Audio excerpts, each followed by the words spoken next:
They say every mirror holds a piece of the truth, but what if there was one that revealed everything, not just your reflection, but the secrets you bury, the lies you tell, and the desires you dare not speak of?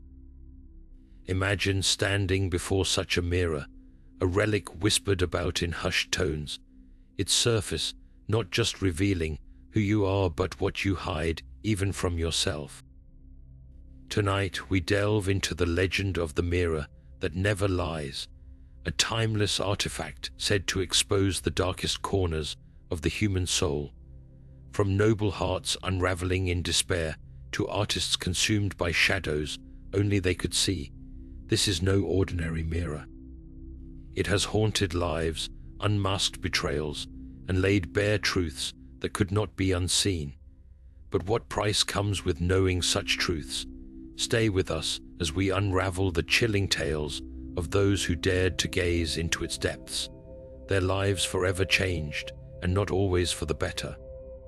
The question is, would you have the courage to confront what's lurking in your own reflection? Now turning to the origins of this haunting artifact, the mirror's story begins shrouded in whispers and speculation. Some claim it was the creation of a tormented artisan in 18th century Bath, a master craftsman whose works were said to hold a touch of the supernatural. This artisan, legend says, poured his heartbreak into every piece he made after losing his beloved in a tragic accident. The mirror was his final masterpiece, crafted not of ordinary glass, but of obsidian polished to an unnatural sheen. Others point to an enigmatic magician from Cornwall, a figure both revered and feared, who is said to have summoned forces beyond understanding to create an object that could strip away all illusions. Whatever its origin, the mirror's design is as striking as its story, a frame of blackened silver adorned with intricate carvings said to depict symbols of truth and deceit, ever intertwined. Its rumored abilities are equally extraordinary. Those who have come into possession of the mirror report that it does not merely reflect the physical self. Instead, it reveals the forbidden truths of its beholders. Some say it shows the guilt that weighs on their hearts. Others claim it exposes desires they dare not speak aloud, and yet more insist it reflects their soul's most unspoken secrets. But whether this is a result of magic, coincidence, or perhaps the workings of the mind's darker recesses, remains a question no one has truly answered. What is undeniable is the trail of strange occurrences and tragedies tied to its history. One account tells of a nobleman who, after gazing into the mirror, confessed to crimes that had long gone undetected. Another speaks of a loving mother who, upon seeing her reflection, was struck by visions of betrayal that drove her to madness. Still, skeptics argue these are simply stories fueled by the human tendency to perceive patterns and find meaning in the unexplained. Could it be that the mirror has no power at all, and the horrors that follow are born solely from the beholder's mind? Or is there something more at play, a force that thrives on unveiling the shadows we desperately try to hide? Whatever the truth, the origins of the mirror remain cloaked in uncertainty, leaving us only with a tantalizing question. Was its creation a cursed act of grief, or a deliberate act to test the limits of the human spirit? As dusk settled over 19th century London, the tale of Lady Genevieve begins, a noblewoman known for her grace, beauty, and impeccable reputation. Beneath this polished exterior, however, lay a woman plagued by suspicion. Whispers had reached her ears, rumors that her husband, the esteemed Lord Henry, had been unfaithful. Tormented by the thought, she sought the mirror that never lies, a relic she had heard of through hushed conversations in aristocratic circles. It was said to unveil the truth, no matter how deeply buried, and Genevieve was determined to uncover her husband's betrayal. When the mirror was finally brought to her estate, its ominous presence was undeniable. Its blackened silver frame seemed to shimmer with a life of its own, and the polished obsidian surface reflected not only her image, but something darker, something that felt as though it were peering back at her. She stood before it, her heart pounding, as she demanded to see the truth about her husband.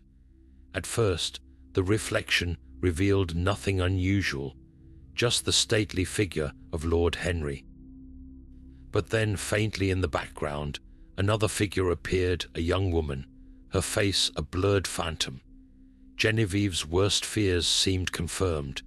Gripping the edges of the mirror, she whispered, "Show me more." But what came next was not what she anticipated. Instead of exposing further evidence of Henry's indiscretions, the mirror began to shift its focus. The figure of the young woman faded, and in her place, Genevieve saw herself, but not as she appeared in that moment. This reflection showed her clad in a cloak, her hands holding a heavy vial.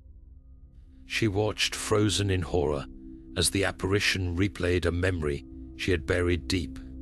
A night when, consumed by jealousy and rage, she had poisoned her husband's former lover. The truth of her deeds stared back at her, undeniable and unrelenting. This revelation shattered Genevieve's composure.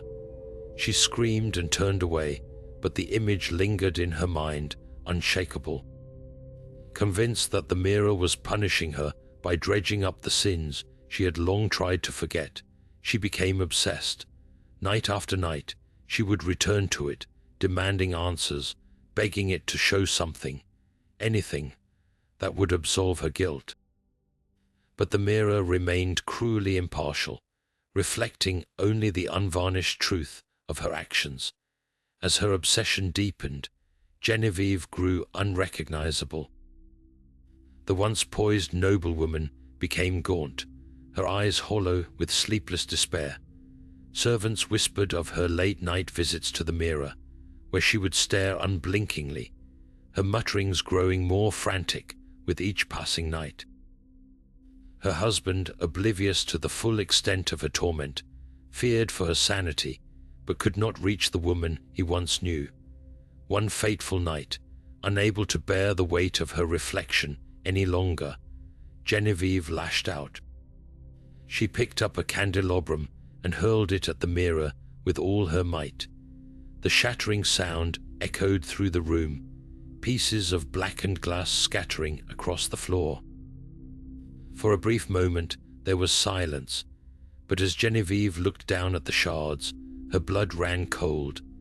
Each fragment still reflected her image, not broken or distorted, but whole and unchanged. The pieces of the mirror seemed to mock her, eternally capturing the version of herself she had tried so desperately to hide. From that night onward, Genevieve was never the same. Her descent into madness was swift and unrelenting. She shut herself away, consumed by the belief that the mirror's curse would forever shadow her. Though the mirror was no longer whole, its fragments became a constant reminder of the truths it had revealed. And even now, tales are told of faint whispers heard near the estate, and how, on moonlit nights, the shards glint as if alive, still holding the reflection of a woman haunted by her sins. Moving forward, the mirror's dark influence would cross paths with another unfortunate soul, each story more chilling than the last, as its legacy of unsettling truths carried on. As the next shadowy chapter comes into focus, we find ourselves in the heart of modern-day Edinburgh, where the cobblestone streets and overcast skies set the stage for yet another chilling encounter with the mirror that never lies. Isabelle Knight, a struggling artist known for her raw talent, but overlooked by the art world, spent her days wandering antique shops in search of inspiration. It was on one such outing, in a forgotten corner of a dusty shop, that she first encountered the mirror. Its intricate, blackened silver frame seemed out of place amid the clutter, as if it were waiting for her. Drawn to it with an inexplicable pull, Isabelle convinced herself it was exactly the kind of piece that would spark her creative vision. Back in her modest studio, the mirror quickly became more than just an ornament. Isabelle began using it to explore new angles and compositions for her work, positioning it to catch light and reflections in fascinating ways. At first, it seemed like a stroke of fortune. Her paintings took on a depth and emotion she had never achieved before, and for the first time, her work began to garner attention. But then, subtle and unsettling details began creeping into her art. Unbeknownst to her, a figure started appearing in the reflections she captured, a tall, dark silhouette, always lingering just behind her. When Isabelle finally noticed the figure, she dismissed it as an accidental flourish of her brush. But night after night, the shadow reappeared, growing bolder with each completed piece. Its presence began to loom not just in her paintings, but in her studio itself. Faint whispers echoed in the quiet hours, and on more than one occasion, Isabelle swore she felt a cold breath on the back of her neck while she worked. Yet curiously, the shadow never appeared outside the mirror's reflection. No one else could see it, even when Isabelle tried to point it out. Friends chalked it up to her relentless drive and exhaustion, urging her to take a break. But Isabelle couldn't stop. She felt compelled to keep painting, as if the mirror itself demanded it. The more she painted, the more her works became consumed by the same haunting scene, a barren landscape under a blood-red sky, with the shadowy figure growing ever more distinct. Its details sharpened with each iteration, its eyes hollow but piercing. Isabelle tried to resist, covering the mirror, even moving it out of her studio. But no matter what she did, she found herself drawn back to it, pulled by some unseen force, and with each return, her reflection seemed less and less like her own. Her once vibrant eyes dulled, and her features edged with an unfamiliar darkness. As her obsession deepened, Isabelle became increasingly isolated. Calls from friends went unanswered, and she stopped showing up to exhibits her newfound acclaim had earned her. Then one day, she disappeared entirely. Her studio was found in disarray, the mirror standing in the center of the chaos, untouched yet eerily pristine. What remained were countless canvases, each depicting the same unsettling figure, its hand now extending outward as if beckoning her. To this day, those who have seen Isabelle's final works describe an overwhelming sense of dread and the uncanny feeling of being watched. And as for the mirror, its dark influence waits for the next soul bold or unfortunate enough to cross its path. As the fog settles over the historic streets of Oxford, our attention shifts to Detective Arthur Benson, a man whose sharp mind and unshakable rationality have earned him a reputation for solving the unsolvable. A retired lawyer turned private investigator, Arthur prided himself on his ability to cut through the noise of human emotion and superstition, relying solely on logic to uncover the truth. When the wealthy and influential businessman Edward Hargrave vanished without a trace, Arthur was the natural choice to take on the case. Friends of Hargrave described him as meticulous and predictable, making his sudden disappearance all the more perplexing. His home office was found in disarray, and the only item out of place was a peculiar antique mirror, propped against the wall as though it had been moved recently. Arthur initially dismissed the mirror as irrelevant, a distraction from the real clues. But as his investigation stalled, the mirror began to demand his attention. Its polished surface seemed to shimmer unnaturally, even in the dim light of Hargrave's study. There was something about it Arthur couldn't ignore, though he couldn't quite explain why. With no other leads, he begrudgingly took it back to his office, intending to examine it for fingerprints or hidden compartments. What started as a dismissive glance soon turned into something more. Arthur found himself drawn to the mirror, its darkened edges and flawless silver surface holding him captive. One evening, as he gazed into its depths, he noticed something strange. The reflection was not entirely his own. At first, it was subtle, a minor distortion in the background, a fleeting shadow in the corner of his eye. Dismissing it as a trick of the light, Arthur continued his work. But the mirror had other plans. It began to show him moments, fragments of memories he had buried deep within himself, long-forgotten cases, faces of people he had wronged, and decisions he had justified in the name of justice, all flickered across its surface. Each vision felt more vivid than the last, and each forced Arthur to confront uncomfortable truths about his own past. By now, the disappearance of Edward Hargrave had faded into the background of Arthur's mind. The mirror consumed him, raising questions he could no longer ignore. Was his unwavering belief in logic a shield, a way of avoiding accountability for the choices he had made? Hargrave's fate seemed almost secondary compared to the gnawing realization that the mirror wasn't showing him the truth about others. It was showing him the truth about himself. Arthur became increasingly isolated, the image of his own reflection haunting him day and night. He began to see a figure in the mirror, much like Isabelle Knight before him. But this figure wasn't a stranger. It was a version of himself, twisted and worn, staring back with accusing eyes. The investigation reached a climactic moment when Arthur realized he had a choice to make.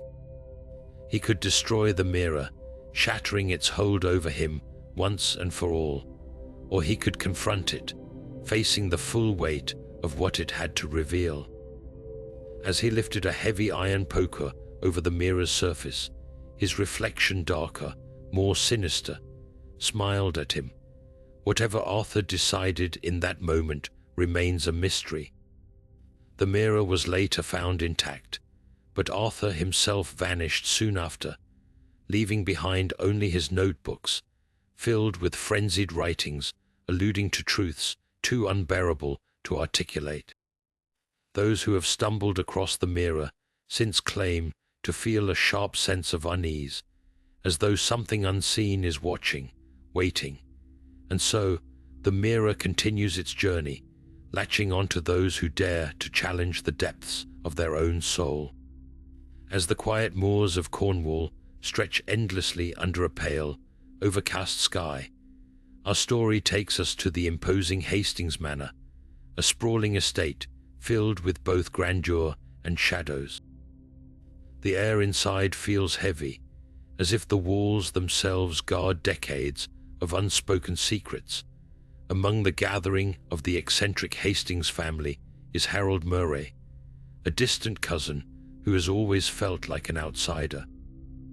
Invited under the guise of a family reunion, Harold arrives with a growing bitterness.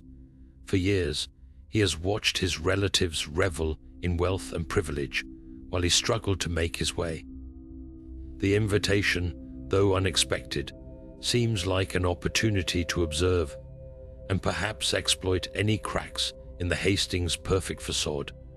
But Harold soon finds his grievances pale in comparison to the labyrinth of deceit he is about to uncover.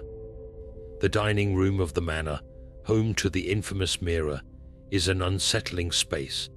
The mirror itself is mounted above the stone fireplace, its frame carved with intricate patterns that seem to shift under the flickering candlelight.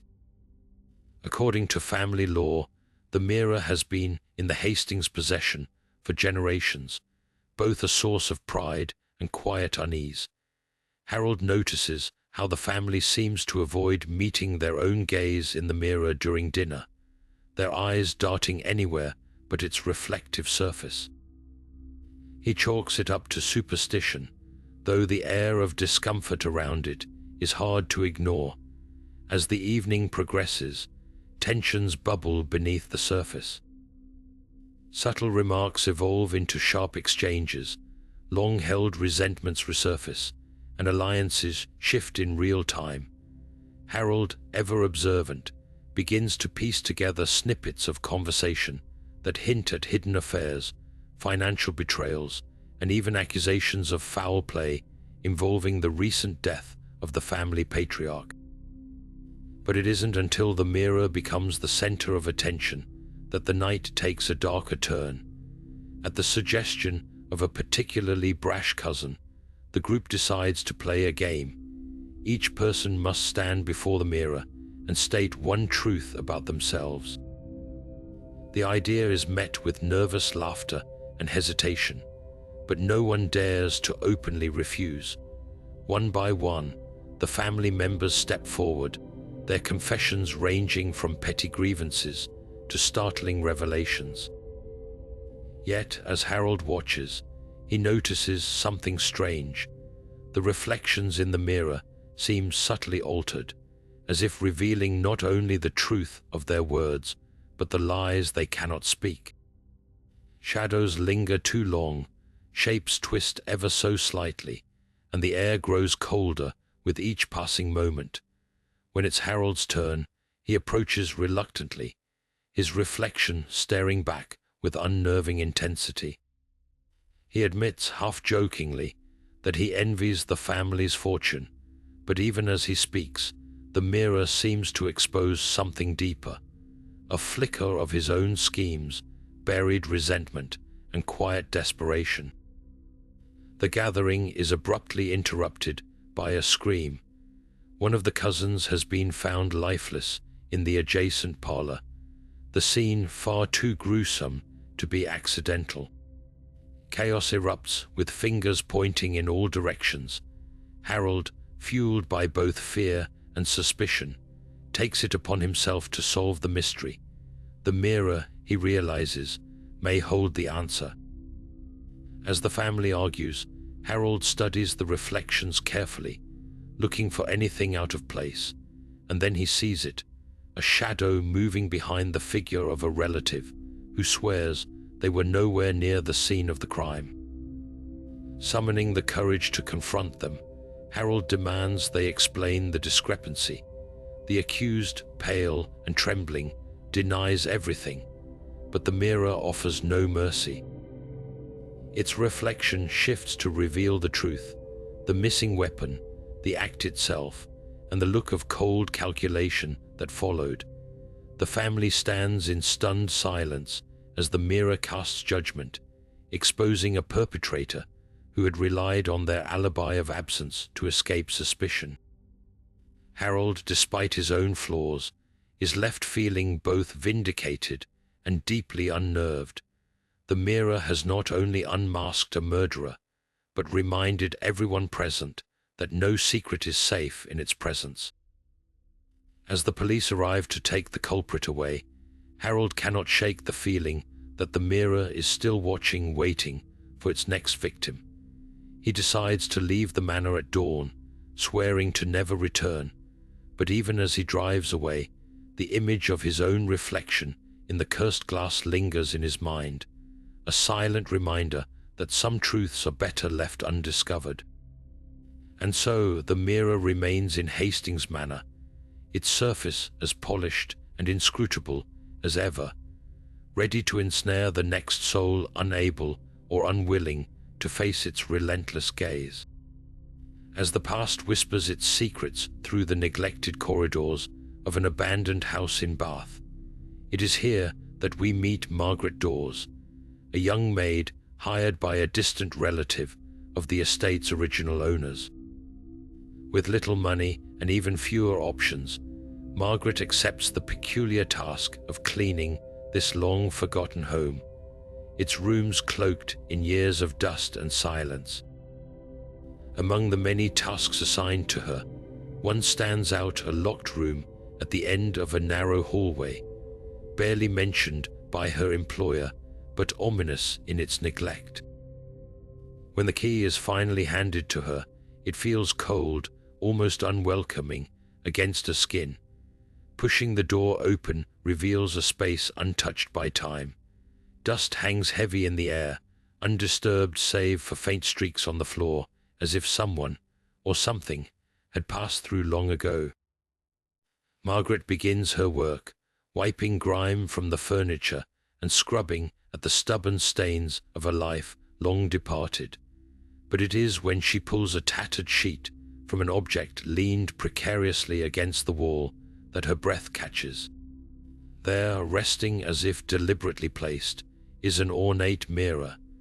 Its gilded frame glows faintly, almost unnaturally, under the muted light seeping through the cracked shutters. Though coated in dust, the surface beneath is unnervingly immaculate, reflecting Margaret's puzzled gaze with unsettling clarity. Drawn to its peculiar state, Margaret cannot resist the pull of the mirror. Her reflection stares back, but a strange sensation creeps over her, an awareness that seems to emanate from the glass itself. It begins subtly at first, shadows flickering at the edges of her vision, faint whispers just beyond the threshold of understanding. She assumes it is fatigue, the strain of working in this eerie, isolated house. Yet as the days pass, the room seems to hum with quiet energy whenever she is near the mirror. Margaret becomes fixated. She starts sitting before the mirror during her breaks, unable to look away from the strange, almost hypnotic quality of its reflection. Shadows begin to move without cause, sometimes pooling in corners, sometimes stretching unnaturally long across the room. And then the whispers grow louder, clearer. They speak of betrayal, of jealousy, of a scandal so profound it had been buried with the house itself. The visions come next. Faces she does not recognize appear fleetingly in the mirror, their expressions pleading, angry, desperate. Margaret recognizes one particular figure, a woman with a sorrowful gaze and a necklace gleaming like a beacon against the darkness. The woman seems to mouth words, though no sound accompanies her image. Each time Margaret tries to look away, the mirror pulls her closer, its surface rippling faintly like disturbed water. Feeling both fascinated and terrified, Margaret tries to piece together the fragmented memories she senses emanating from the mirror. She learns of the house's original owners, a family once held in high regard until a scandalous affair and an untimely death shattered their reputation. Whispers in the village speak of betrayal, of heartbreak, of blood never accounted for. The mirror, it seems, had witnessed it all. One evening, unable to shake the compulsion to confront the mirror's mysteries, Margaret enters the room one final time. She approaches cautiously, her reflection seeming to regard her with a knowing intensity. The whispers now form coherent words, and Margaret is overcome by an indescribable feeling, a mix of dread and destiny. By morning, Margaret Dawes has vanished. The room offers no sign of struggle, no clue as to her fate. The only thing left behind is a single, perfectly formed footprint in front of the mirror, the dust undisturbed elsewhere. The mirror remains, its surface as pristine and enigmatic as ever, reflecting the empty room back at no one in particular. And so the house in Bath falls silent once more, the forgotten room waiting patiently for the next soul unaware of the truths it holds, or the cost of discovering them.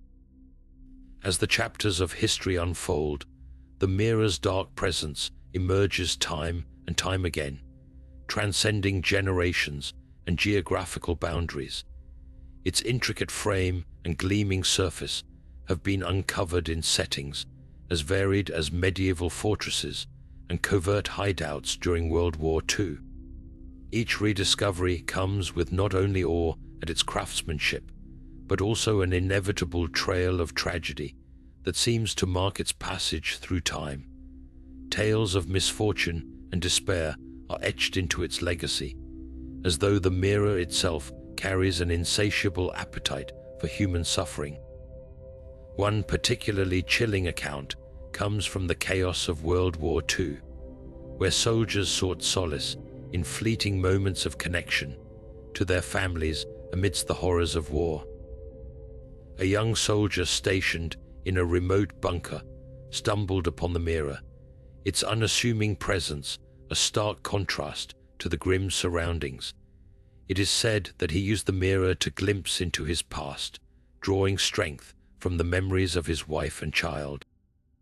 However, the reflections began to shift, showing not the warmth of reunion, but chilling, vivid images of their home engulfed in flames and faces frozen in terror. Days later, word reached him that his village had been bombed, and his family had perished as seen in the mirror. Racked with guilt and despair, the soldier's behavior grew increasingly erratic. Some claim he smashed the mirror in a final act of defiance, but others whisper that he vanished without a trace, leaving behind only his rifle and a letter pleading for forgiveness. Throughout centuries, similar patterns emerge.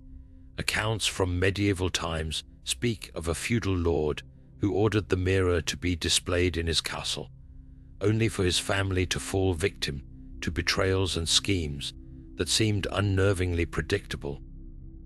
In a hidden chamber of an abandoned monastery, monks recorded tales of the mirror being used in rituals, attempting to divine the outcomes of great plagues, but instead succumbing to madness as they saw their own faces twisted with fear and sorrow. During the turmoil of the 17th century, a merchant's wife is said to have gazed into the mirror nightly, warning her husband of dangers to their trade, until one evening she vanished, her absence heralded by the faint sound of glass shattering in the distance. These stories suggest that the mirror seems to gain power not just from reflection, but from its ability to reflect the human condition at its most raw, our fears, our regrets, and the truths we are unprepared to face. It does not merely reveal, it consumes, amplifying emotions until they spill into reality with devastating consequences. Whether by accident or design, it appears the mirror does not simply reflect light, but draws in the very essence of those who dare to peer into its depths. As we turn to the next layer of this enigma, the question remains, does the mirror create these tragedies, or does it simply reveal what was destined to unfold? Now turning to a chilling tale from modern times, we meet Dr. Elena Harding, a respected psychologist in the quaint town of Chipping Norton. Known for her innovative approaches, she was always drawn to exploring the depths of human perception and emotion. When she came across the infamous mirror at an estate auction, she viewed it not as a cursed object, but as an opportunity, a tool to uncover hidden layers of the human psyche. Skeptical of the myths surrounding it, Dr. Harding devised an experiment to study how individuals perceive their own truths when faced with unfiltered reflection. Curiosity outweighed caution as she set up a controlled environment, inviting a diverse group of participants to sit alone before the mirror and describe what they saw. At first, the results were unremarkable. Participants reported seeing ordinary reflections, with some occasionally noting minor distortions they dismissed as tricks of the light. The experiment seemed like a harmless exercise in self-observation. That was until one participant, a middle-aged man known for his calm demeanor, sat before the mirror. For several minutes he remained silent, his expression shifting from confusion to fear. Suddenly he stood up, knocking over the chair, and refused to explain what he had seen. Over the next few days, his behavior grew increasingly erratic, marked by sleepless nights and whispered claims that something was watching him. Intrigued but undeterred, Dr. Harding thought his reaction might be an outlier, perhaps a result of personal trauma triggered by the experiment. She continued inviting others to participate, but strange incidents began to pile up. A woman claimed to see her deceased father staring back at her, mouthing words she could not hear. Another participant fled the room in tears, muttering about shadows moving behind her reflection. As word spread, participants began refusing to join, unnerved by the growing tales of odd occurrences. Despite these warnings, Dr. Harding's scientific curiosity turned into something more, a compulsion to understand the mirror's true nature. Late one night, alone in her office, she decided to face the mirror herself. Her colleagues later recalled hearing an ear-piercing scream echo through the building, followed by an eerie silence. When they found her, she was curled in the corner of the room, trembling and refusing to speak of what she had witnessed. From that day forward, Dr. Harding never returned to her work, leaving her experiment incomplete and her findings shrouded in mystery. What did she see that night? Was it a reflection of her own fears, or something far worse, something beyond human comprehension? With every story, the mirror's enigmatic power tightens its grip, leaving us to wonder how much of what it shows is truth, and how much is torment. Whether revealing or creating, the mirror seems to feed on the vulnerabilities of those who dare to look too closely. As we delve deeper into its ominous history, the question lingers: can anyone truly escape the gaze of the mirror that never lies? As the final story unfolds, we meet a reclusive man named Samuel Mercer, an individual consumed by his search for answers to life's unanswerable questions. Unlike others who stumbled upon the mirror, Samuel actively sought it out after hearing whispers of its dark reputation. For him, the mirror was not just an artifact, but a potential key to unlocking truths hidden from the ordinary eye. When he finally tracked it down in the cluttered corner of a forgotten antique shop, it didn't strike him as sinister. Yet, there was an undeniable pull, as if the mirror itself had been waiting for him. Bringing it home, Samuel wasted no time setting up an elaborate investigation, determined to prove that the mirror was not a passive object, but something far more sentient. He positioned cameras around his dimly lit study, their lenses fixed on the mirror. He left recording devices running through the night, scanning for whispers, movements, anything that might betray the mirror's secrets. For weeks, his efforts revealed little more than mundane reflections, but Samuel was nothing if not persistent. Slowly, anomalies began to creep into his recordings, faint murmurs that seemed to arise from nowhere, barely audible but undeniably present. What started as a faint curiosity soon grew into an all-consuming obsession. Samuel began speaking to the mirror, coaxing it to respond. He performed strange rituals, reading aloud from ancient texts he'd scoured in his years of research. And then one night, as the clock struck an eerie hour, he heard it. A voice, soft, almost imperceptible, murmured his name. Samuel froze, the air in the room suddenly thick with a suffocating weight. The mirror began to ripple, as though its surface was liquid rather than glass. Trembling but unable to tear his gaze away, Samuel watched as the reflection warped. The mirror no longer mimicked the room behind him. Instead, it transformed into a series of vivid images. To his horror, the scenes on the surface began to show moments from his future, some mundane, others terrifying. He saw himself alone in his study, aged and frail, surrounded by shattered glass. He saw shadows lingering behind him, figures that didn't belong to this world. The visions grew darker, more vivid, each one filling him with a dread that threatened to consume him. Desperation overtook Samuel. He grabbed the nearest object, a heavy candlestick, and with a scream born of fear and defiance, he smashed the mirror. The sound of shattering glass filled the room, and for a moment there was silence. But as Samuel stood amidst the shards, he realized the whispers had not stopped. In fact, they had multiplied. The fragments on the floor, each tiny piece, seemed alive, emitting the same haunting murmurs that had once come from the whole. Samuel fled his home that night, never to return. The mirror, or what remained of it, was left behind, its shards scattered across the floor like pieces of a broken puzzle. Yet the whispers persisted, faint but relentless, as if the mirror's power had only been fractured, not destroyed. To this day, stories of the cursed mirror resurface, with some claiming to have found pieces of its glass in unexpected places, each fragment carrying a voice of its own.